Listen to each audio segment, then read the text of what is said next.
Hello. हाँ, तो मैं आज से एक जीएसटी का सीरीज़ शुरू करने जा रहा हूँ। तो इस सीरीज़ में आपको क्या-क्या सिखाने वाला हूँ, देखते जाइए। पहले तो आपको इनवॉइस के बारे में आपको पूरा का पूरा नॉलेज देने वाला हूँ। आप ऐसा सोच सकते हैं कि इनवॉइस में ऐसा है क्या? देखिए, अगर आप इनवॉइस के ऊपर आपका पकड़ ज़्यादा है, तो आप ऐसा समझ लीजिए कि जीएसटी का 20 टू 30% काम तो आपका ऐसे ऐसे ही हो गया। देन मैं आपको कैलकुलेशन सिखाने वाला हूँ कि जीएसटी का कैलकुलेशन कैसे करते हैं, ठीक है? फिर जाके मैं आपको जीएसटी पोर्टल में कैसे रिटर्न को फाइल करना है, उसे सिखाऊँगा। मैं 3 साल जीएसटी के अंदर काम कर चुकी हूँ, इसलिए मैं आपको पूरा का पूरा सही नॉलेज दे पाऊँगा, ठीक है? थोड़ा-सा टाइम ज़्यादा लगेगा और इस वीडियो को बनाने के लिए बहुत सारा मेहनत करना पड़ता है, क्योंकि मैं आपको अगर सीधा-सीधा काम सिखाने जाऊँगा, तो उतना टाइम नहीं लगेगा। लेकिन अगर सामने कोई नहीं है, तो उसका ऊपर वीडियो को एडिट करना, पीडीएफ को क्रिएट करना, इसे क्रिएट करने में बहुत ज़्यादा टाइम लगता है, ठीक है? तो एक रिक्वेस्ट है कि सब्सक्राइब कर देना, ठीक है? देखिए, तो चलते हैं, सीधा-सीधा वीडियो को शुरू करते हैं। तो इनवॉइस आप ऐसा समझिए कि सिनेरियो बना बना के चलिए, ठीक है? सिनेरियो ऐसा है कि आप इसको सीखने के बाद क्या करोगे? आप इसको सीखने के बाद सीधा-सीधा क्लाइंट को पकड़ोगे कि मेरे को काम दो, मुझे काम करना है। तो क्लाइंट आपके पास आएगा या आप क्लाइंट के पास जाओगे, जो भी हो। क्लाइंट आपको क्या कहेगा कि मेरा जीएसटी रिटर्न कर दो। क्लाइंट आपको कहेगा कि मेरा जीएसटी रिटर्न कर दो। तो आपके पास 2 कंडीशन होगा उस टाइम का। आप क्लाइंट से पूछोगे क्या मेरा आपका जीएसटी में अकाउंट है ऑलरेडी या फिर नया क्रिएट करना पड़ेगा? अगर क्लाइंट कहेगा कि मेरा ऑलरेडी जीएसटी अकाउंट है, मैं दूसरे लोगों से कम करवा रहा था, ठीक है? तो आपको कोई दिक्कत नहीं होगा। तो सीधा-सीधा आप क्या कहोगे, आप क्लाइंट से कहोगे कि मुझे डेटा दे दो। क्या कहोगे? डेटा दे दो। तो क्लाइंट समझ जाएगा कि डेटा का मतलब क्या होता है। क्लाइंट आपको sales invoice, purchase invoice, debit note, credit note अगर ऐसा कुछ होगा तो आपको दे देगा। ठीक है? डेबिट नोट, क्रेडिट नोट कभी-कभी हो सकता है, तो कभी-कभी नहीं भी हो सकता है। लेकिन क्लाइंट के पास sales invoice and purchase invoice तो ज़रूर होगा, क्योंकि सेल्स या परचेज़ के बिना तो बिज़नेस चलेगा ही नहीं। सेल परचेज़ तो होगा ही। तो क्लाइंट आपको sales invoice and purchase invoice दे देगा। तो देखिए, सेल्स इनवॉइस और परचेज़ इनवॉइस का 2 तरीके का हो सकता है, ठीक है? एक होता है कि बी2बी वाला, एक दूसरा होता है कि बी2सी वाला। बी2बी वाला क्या होता है? बी2बी वाला बिज़नेस टू बिज़नेस होता है एंड बी2सी वाला बिज़नेस टू कंज्यूमर होता है। तो पहले बी2सी के बारे में समझ लीजिए। बी2सी का मतलब क्या होता है? आप जब फ्लिपकार्ट से प्रोडक्ट को परचेज़ करते हो, तब आप प्रोडक्ट को परचेज़ करके क्या करते हो? खुद यूज़ करते हो प्रोडक्ट। आपका पास जीएसटी नंबर होता है क्या? नहीं होता है। लेकिन जो सेलर है, जो आपको आपको बेच रहा है प्रोडक्ट, उसका पास तो जीएसटी नंबर होगा ना। जब आप अमेज़न से या फ्लिपकार्ट से परचेज़ करोगे, तो आप बिल के अंदर देख सकते हो कि सेलर का जीएसटी नंबर दिया हुआ है, ठीक है?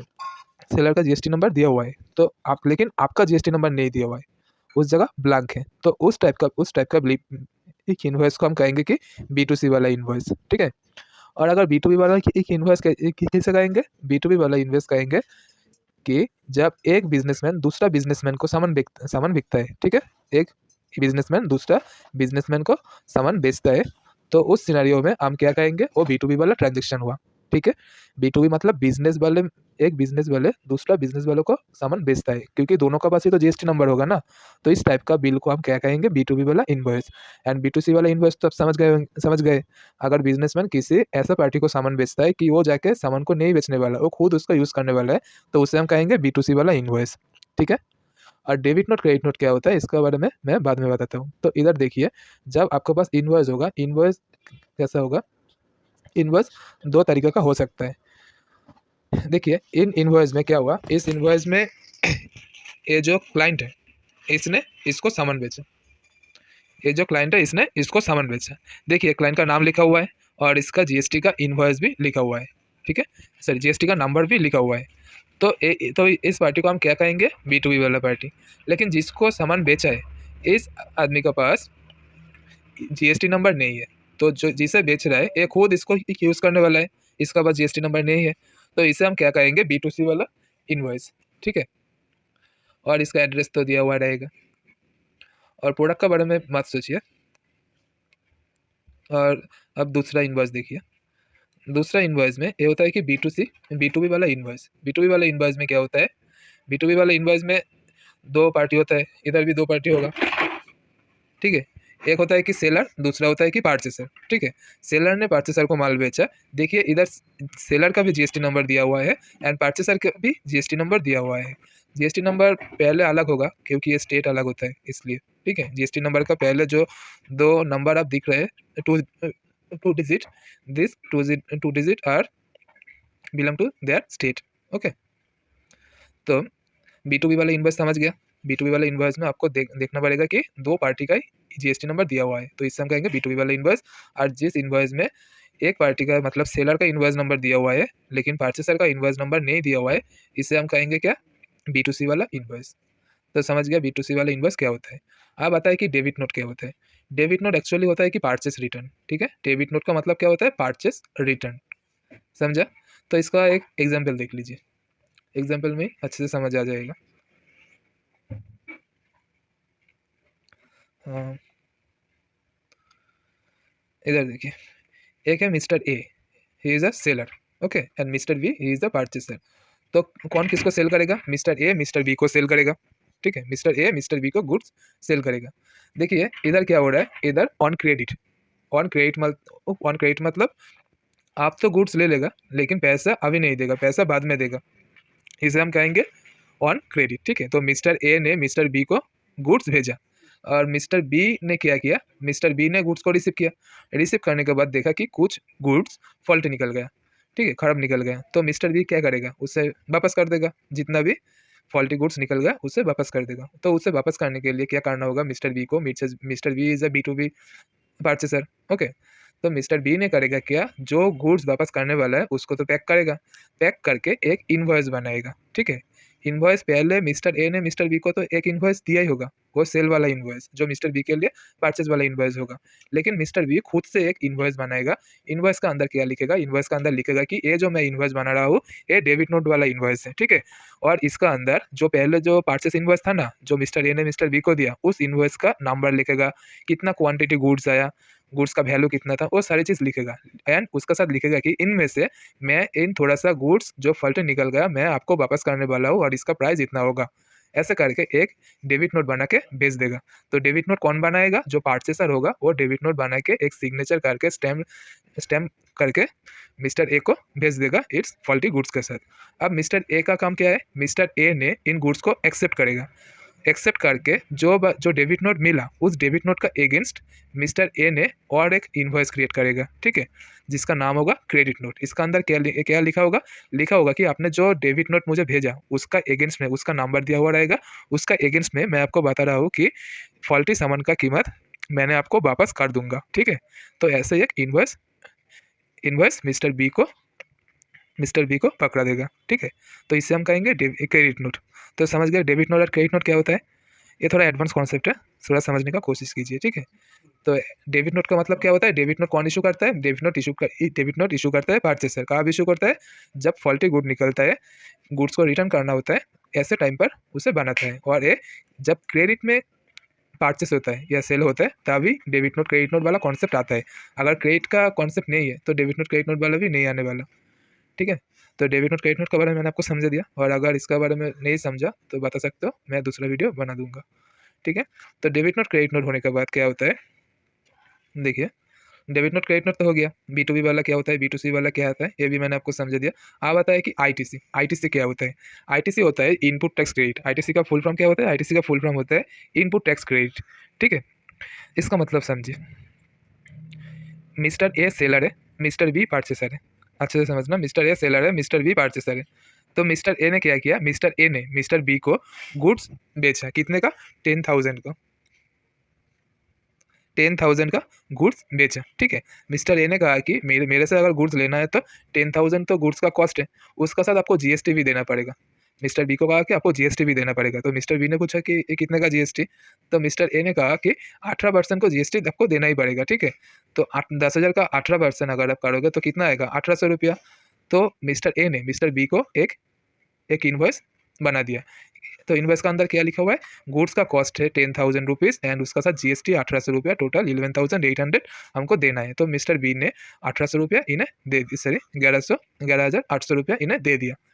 तो मिस्टर ए ने क्या किया, मिस्टर ए ने किया इन 1,800 रुपया को लेके गवर्नमेंट को, इधर 1,800 होगा, गवर्नमेंट को भेज दिया। ठीक है, मिस्टर ए ने क्या किया, इन 11,800 में से 1,800 रुपीज़ गवर्नमेंट को भेज दिया। ठीक है, अब गवर्नमेंट जाके मिस्टर बी से क्वेश्चन करते हैं कि आपने गुड्स खरीदा? तो मिस्टर बी ने कहा हाँ खरीदा। तो गवर्नमेंट मिस्टर बी को कहता है कि तो बताइए आपका गुड्स का कॉस्ट कितना होगा? मिस्टर बी ने कहा कि देखिए मेरा जेब से जितना पैसा गया उतना ही तो मेरा कॉस्ट होगा ना। गवर्नमेंट कह रहा है कि ना, आपका जेब से जितना पैसा गया वो आपका कॉस्ट नहीं है। आप एक इनवॉइस को देखिए, तो एक इनवॉइस का अंदर गुड्स का कॉस्ट कितना दिया हुआ है? मिस्टर बी ने कहा कि 10,000 दिया हुआ है, लेकिन मेरा जेब से तो 11,800 ही निकला ना। गवर्नमेंट कहा कि आपका जेब से कितना निकला वो आपका पास ही रखिए, आप पहले मुझे बताइए कि गुड्स का कॉस्ट कितना लिखा लिखा हुआ है। मिस्टर बी ने कहा कि 10,000। गवर्नमेंट कह रहा है ठीक है, तो इसे ही आप कॉस्ट मान लेना। तो मिस्टर बी ने कहा कि तो मेरा 1,800 का क्या हुआ? तो गवर्नमेंट ने कह रहा है कि ये जो पैसा आपने मिस्टर ए को दिया, मिस्टर ए ने मुझे थमा दिया, ठीक है। मैं ये पैसा आपका जो जीएसटी अकाउंट है, आपका जो जीएसटी अकाउंट है, जीएसटी अकाउंट में मैं क्रेडिट करने वाला हूँ, लेकिन इससे आप बैंक की तरह उठा नहीं सकते, ठीक है, आप इससे निकल नहीं पाओगे। तो मिस्टर बी ने कहा क्यों? तो गवर्नमेंट ने कहा कि जब एक गुड्स आप सेल करोगे, तो जब आप सेल करोगे तब आपको भी तो जीएसटी देना पड़ेगा ना मुझे। तो जितना भी जीएसटी हमको देना पड़ेगा उनमें से ये 1,800 हम काट लेंगे, ठीक है, और जितना भी बचा हुआ है उससे उससे तो उतना अमाउंट आप मुझे पे कर देना। समझा? अगर नहीं समझा तो दोबारा देखना। देन क्या होता है, तो मिस्टर अब मुझे बताइए कि मिस्टर बी का हाथ में कॉस्ट कितना आया? मिस्टर बी का हाथ में कॉस्ट आया 10,000, और इधर जो 1,800 का जीएसटी वाला पे किया, ये क्या होगा? ये मिस्टर बी का जो जीएसटी अकाउंट है, जीएसटी अकाउंट में 1,800 रुपया क्रेडिट हो गया। क्रेडिट का मतलब जमा हो गया, ठीक है।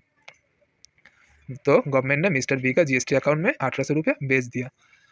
अब क्या होता है देखिए, तो इस 1,800 रुपया को हम क्या कहते हैं? आईटीसी।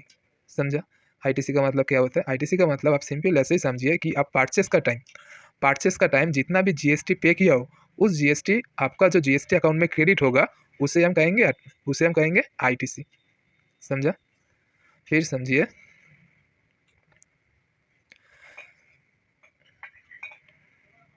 आईटीसी का मतलब सिंपल ऐसा ही होता है कि परचेस का टाइम पे आप जितना भी जीएसटी पे किया, उस जीएसटी अगर आपका जीएसटी अकाउंट में क्रेडिट होता है तो उसे हम कहते हैं आईटीसी, ठीक है। अब क्या हुआ, अब मिस्टर बी ने इन गुड्स को 10,000 का गुड्स को मिस्टर सी के पास सेल्स करने वाले हैं, ठीक है। तो मिस्टर बी ने सोच रहा था कि कॉस्ट क्या लूँ मैं।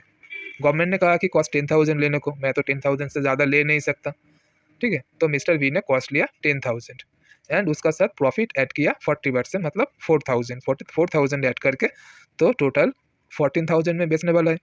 तो मिस्टर बी ने मिस्टर सी को कहा देखिए मेरा गुड्स अगर आपको परचेस करना है तो 14,000 तो आपका गुड्स का कॉस्ट होगा, आपके लिए गुड्स का कॉस्ट 14,000 होगा। मेरे लिए कितना गुड्स का कॉस्ट है वो तो मैं आपको नहीं बताने वाला। तो आप अगर खरीदना चाहते हो तो आपका कॉस्ट कितना होगा? 14,000। अब 14,000 में मैं आपको देने वाला नहीं हूँ, क्योंकि मैंने जब परचेस किया था तब मिस्टर ए ने मुझसे जीएसटी मांगा था 18%। तो मैं जब आपको बेचने वाला हूँ, मैं भी आपसे जीएसटी 18% तो ले ही लूँगा ना, otherwise I will not sell to you. तो मिस्टर सी ने क्या किया, मिस्टर सी ने 14,000 तो दिया, उसके साथ 2,520 रुपीज़, आठ मतलब 18% जीएसटी मिस्टर बी को दे दिया। अब मिस्टर बी बैठ गए पैसे को लेकर। अब गवर्नमेंट मिस्टर बी का पास आया, मिस्टर बी का पास आके बोला कि क्या हुआ? मिस्टर बी ने बोला कि मैंने तो सेल कर दिया, तो मुझे बताइए अब मुझे क्या करना है? गवर्नमेंट ने कह रहा है कि आपने सेल किया? मिस्टर बी ने कहा हाँ। तो गवर्नमेंट ने कहा कि जिसका पास आपने सेल किया उससे आपने जीएसटी लिया कि नहीं? तो मिस्टर बी ने कहा हाँ, मैं 2,520 रुपीज़ 18% का जीएसटी ले लिया। गवर्नमेंट ने कहा अच्छा ठीक है। तो एक शीट बनाइए जिसका अंदर लिखिए आउटपुट जीएसटी। तो मिस्टर बी ने कहा कि ये क्या होता है आउटपुट जीएसटी? तो गवर्नमेंट ने कहा आपने बेचने का टाइम जितना जीएसटी लिया उससे हम कहते हैं आउटपुट जीएसटी। समझा? आउटपुट जीएसटी किसे कहते हैं? मैं जो वर्ड बोल रहा हूँ उसे आप ध्यान से समझिए, क्योंकि जब काम करने जाएंगे तो इस वर्ड आपको बार बार आपके पास आएगा, ठीक है, इसके ऊपर आपको मास्टरी करना होगा। तो देखिए, तो आउटपुट जीएसटी का मतलब समझा? आउटपुट जीएसटी का मतलब बेचने का टाइम आप जो जीएसटी लेते हैं उससे हम कहते हैं आउटपुट जीएसटी। तो मिस्टर बी ने कितना जीएसटी लिया? मिस्टर बी ने जीएसटी लिया 2,520 का जीएसटी लिया, ठीक है। तो गवर्नमेंट ने कहा कि बैठाइए, तो मिस्टर बी ने बैठा दिया। गवर्नमेंट ने कहा कि देखिए आपका जीएसटी अकाउंट में कुछ पैसा पड़ा हुआ है ना? तो मिस्टर बी ने कहा हाँ, जब मैंने परचेस किया था तब मैंने 1,800 रुपया ज़्यादा पे किया था। तो उस पैसा का आपने मुझे वापस कर दिया मेरे अकाउंट में, लेकिन मेरा जेब में तो नहीं आया ना, मेरा अकाउंट में पड़ा हुआ है। तो गवर्नमेंट ने कहा कि ठीक है, आप बेचने का टाइम जितना जीएसटी लिया उससे लिखिए, उसमें से आप आईटीसी को डिडक्ट कर दीजिए, उसमें से आप आईटीसी को डिडक्ट कर दीजिए, ठीक है। तो 1800 रुपया जो आपका अकाउंट में पड़ा हुआ था, क्रेडिट हुआ था, उस वाले को माइनस कर दीजिए। तो माइनस करके जितना पैसा बचा हुआ है उस पैसे को आप मुझे दे दीजिए, सीधा सीधा उस पैसे को मुझे दे दीजिए, ठीक है। उसे हम कहते हैं कि टैक्स लाइबिलिटी, समझा। तो इतना ही पार्ट होता है कि जीएसटी का इतना ही पार्ट सिर्फ आपको कैलकुलेशन करना है, करके आपको जीएसटी पोर्टल पर जाके सबमिट करना है, ठीक है, और कुछ है ही नहीं। अगर आप बिल को देखेंगे, मतलब इनवॉइस को देखेंगे, इनवॉइस का अंदर सब सब कुछ लिखा हुआ होगा, क्या क्या bill, invoice number, invoice date, product name, HSN code, जितना कुछ है उसे एक समरी बना के जीएसटी पोर्टल पर सबमिट करना होगा।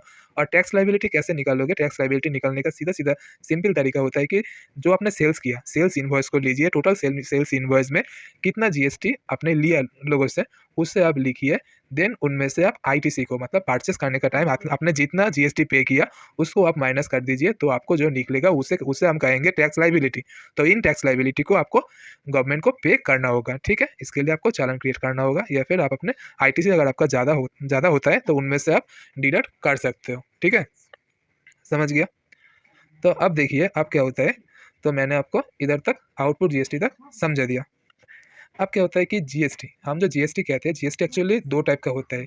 एक होता है सीजीएसटी, एसजीएसटी, और एक होता है आईजीएसटी। आप कहेंगे कि इधर तो 3 जीएसटी है, बट सीजीएसटी, एसजीएसटी एक साथ ही आएगा। इसे हम कहेंगे, जो देखिए अब अगर सेलर और परचेसर दोनों ही एक ही स्टेट का अंदर होता है तब सीजीएसटी, एसजीएसटी लगता है, ठीक है। जब सेलर और परचेसर दोनों एक ही स्टेट का अंदर होता है तब सीजीएसटी, एसजीएसटी लगता है। मेरा स्टेट है उप वेस्ट बंगाल। अगर सेलर और परचेसर दोनों दोनों उप वेस्ट बंगाल में ही बिजनेस करते हैं तो दोनों क्या जीएसटी लगाएगा? CGST, SGST. अगर 18% जीएसटी होगा, सीजीएसटी होगा 9%, एसजीएसटी होगा 9%, ठीक है।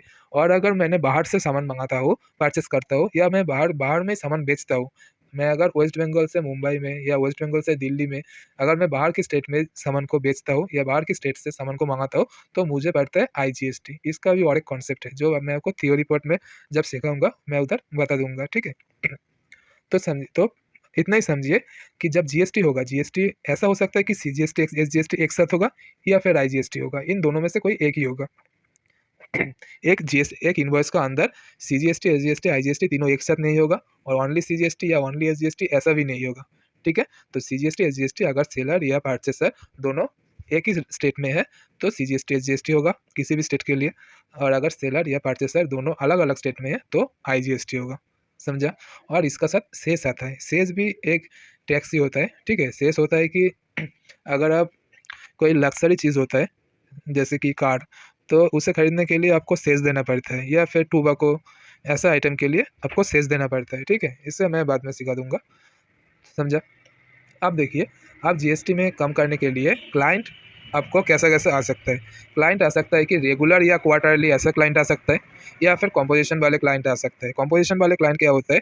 ये किसी से जीएसटी ले नहीं पाता। मैंने इधर आपको जो दिखाया ना कि मिस्टर बी ने मिस्टर सी को सेल करने का टाइम 14,000 तो लिया है, इसके साथ भी जीएसटी के लिए 18% से 2520 लिया, ठीक है। अगर मिस्टर बी कॉम्पोजिशन सेलर होता तो मिस्टर बी ने मिस्टर सी से ये वाला पैसा ले नहीं पाता, समझा।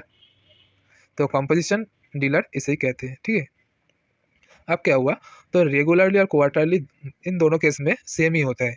और जब जीएसटी का रिटर्न आप देखेंगे, GSTR 1 एंड GSTR 3 भी, ठीक है। 3 भी तो आपको हर महीना करना ही पड़ेगा। रेगुलर का केस में क्या होता है, हर महीने आपको GSTR 1 एंड GSTR 3 को रिटर्न करना पड़ता है। लेकिन अगर क्वार्टरली में आप अगर जाना चाहते हो तो आपके लिए GSTR 1 3 मंथ एक साथ आपको करना पड़ता है, एंड GSTR 3 को क्वार्टरली, सॉरी, GSTR 1 को आपको क्वार्टरली करना पड़ता है, एंड GSTR 3 को आपको हर महीना करना पड़ता है। और कंपोजिशन के लिए भी 3 महीना बाद ही होता है, ठीक है। अब बताइए GSTR 1 क्या होता है, GSTR 3 क्या होता है। देखिए, GSTR 1 का अंदर होता है आपने जितना भी सेल किया हो, उस सेल का पूरा डिटेल्स आपको GST 1 का अंदर देना पड़ता है, ठीक है। और आपने जितना भी परचेज़ किया हो मतलब आईटीसी आपका पास आया, तो उसका उसका इन्फॉर्मेशन आपको जीएसटीआर 3 में देना पड़ता है। तो समझ गया जीएसटीआर 1 में क्या आता है? जीएसटीआर 1 में सेल्स रिलेटेड इन्फॉर्मेशन आता है। आपने जितना भी सेल किया पूरा महीने के अंदर, पूरा सेल्स का समरी बना के जीएसटीआर 1 में डालते हो। एंड 3 के अंदर क्या होता है? आपने जितना भी परचेज़ किया हो, 3 actually is a tax liability part, okay? इधर आप जितना भी परचेज़ किया हो, टोटल परचेज़ का आईटीसी इधर बैठाना पड़ता है और परचेज़ का जो आउटपुट टैक्स होता है, उससे भी बैठाना पड़ता है और मत इस इधर जो आपने देखा, ये वाला कैलकुलेशन शीट, इसे हम एक्चुअली कहते हैं 3B, ठीक है? इसे हम कहते हैं 3B और जब सेल हुआ है, सेल का जो इन्फॉर्मेशन इधर तो मैंने शॉर्ट में आपको दिखा दिया, इससे अलावा बहुत कुछ होता है, उसे हम जीएसटीआर 1 में करते हैं। समझ गया? अब और एक केस आता है, देखिए, इधर आपको आपने परचेज़ किया, देखिए आपने परचेज़ किया कितना 100 यूनिट परचेज़ किया, कितना करके 100 रुपया पर यूनिट करके आपने परचेज़ किया, ठीक है? और उसका साथ आपने 18% जीएसटी भी पे किया। ऐसा मान लीजिए कि ये जो ट्रांज़ैक्शन हुआ है, ये इंटरेस्टेड वाला है, एक ही इंटरेस्टेड वाला ट्रांज़ैक्शन हुआ है, ठीक है? मतलब आपका खुद का स्टेट में ही ट्रांज़ैक्शन हुआ है, सेलर या purchaser both are on the same state, okay? तो इन सिनेरियो में क्या होता है, आपने परचेज़ किया 100 यूनिट 100 रुपीज़ करके और 18% भी जीएसटी आपने पे किया और सेल कितना किया? सेल किया आपने 80 यूनिट्स आपने सेल किया 150 रुपीज़ करके, ठीक है? तो 18% आपको जीएसटी पे करना पड़ेगा और क्या होगा? आपको इन्वेंटरी का आपको लेजर बनाना पड़ेगा। लेजर कैसे बनाते हैं वो मैं आपको बाद में सिखा दूँगा इन्वेंटरी का। देखिए अगर आपने 100 यूनिट परचेज़ किया, 80 यूनिट आपने माल बेच दिया, तो आपका पास कितना यूनिट रहेगा? ये तो सिंपल सिंपल लॉजिक है, 20 यूनिट माल आपके पास पड़ा हुआ रहेगा। ठीक है? तो इसका आप कॉस्ट क्या लोगे? इसका कॉस्ट अकाउंटिंग ट्रीटमेंट अगर अपना जानना चाहते हो, तो इसके लिए मैं अलग से वीडियो बनाऊँगा। कॉस्ट हमेशा होता है कि जितने में मैंने परचेज़ किया और फ्यूचर में जितने में आप सेल कर सकते हो, व्हिचएवर इज़ लोअर वो वैल्यू भी हम लेते हैं। हो गया अकाउंटिंग पार्ट। आप इधर सीधा-सीधा ऐसा समझो कि इन्वेंटरी होता है क्या? आप जितने में परचेज़ किया उसी वैल्यू पे रख दीजिए सिंपली सा में। ठीक है? अब क्या होता है इसका अगर मैं जीएसटी का कैलकुलेशन करना चाहता हूँ, तो मैं कैसे करूँगा? देखिए, पहले तो आप बताइए कि आउटपुट जीएसटी में और इधर कुछ टर्म है, इसे समझ लीजिए।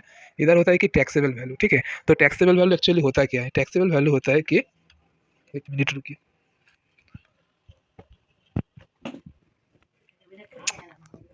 हेलो। हाँ, तो टैक्सेबल वैल्यू क्या होता है समझिए। टैक्सेबल वैल्यू का मतलब जिस वैल्यू का ऊपर अभी तक जीएसटी लगा नहीं है, उस वैल्यू को हम कहते हैं टैक्सेबल वैल्यू। समझ गया? इधर देखिए 100 यूनिट मैंने खरीदा कितने रुपया करके? 100 रुपया करके। तो अभी तक तो जीएसटी लगा नहीं है, है ना? तो उस वैल्यू को हम कहेंगे टैक्सेबल वैल्यू। तो पहले हम आउटपुट जीएसटी निकालेंगे। आउटपुट जीएसटी मैंने कितने में खरीदा? आउटपुट जीएसटी का जो प्रोडक्ट है उसे हम कितने में खरीदा? तो इक्वल टू देके कितना यूनिट मैंने खरीदा? सेल किया सॉरी। आउटपुट मतलब सेल वाला पार्ट होता है। तो कितना यूनिट मैंने सेल किया? 80 यूनिट मल्टीप्लाइड बाई कितने करके? 150 करके मैंने बेच दिया। तो देखिए मैंने 12,000 का गुड्स बेच दिया, ठीक है? इसका ऊपर जीएसटी कितना आएगा? सीजीएसटी, एसजीएसटी 18% वाला जीएसटी है, तो सीजीएसटी भी आएगा 9%, एसजीएसटी आएगा 9%, दोनों भाई-भाई ऐसा ही समझो, ठीक है? तो इक्वल टू देके इसका ऊपर आप कितना परसेंट जीएसटी निकालोगे? 9%, क्योंकि इधर 9% इधर भी 9% हमें निकालना है। तो इससे सिलेक्ट करके मल्टीप्लाई का सिंबल देके 9% कैसे लिखोगे? 0.09। इसके लिए मैंने अलग वीडियो बनाया हुआ है, उसे देख लेना, ठीक है? क्यों मैंने ऐसा किया। एंटर दीजिए, तो ये आया 1080, ओके? तो ये भी तो सेम आएगा ना? तो सेम आने के लिए फिर कैलकुलेशन करने से अच्छा है कि इधर आप रख के कंट्रोल आर प्रेस कर दीजिए।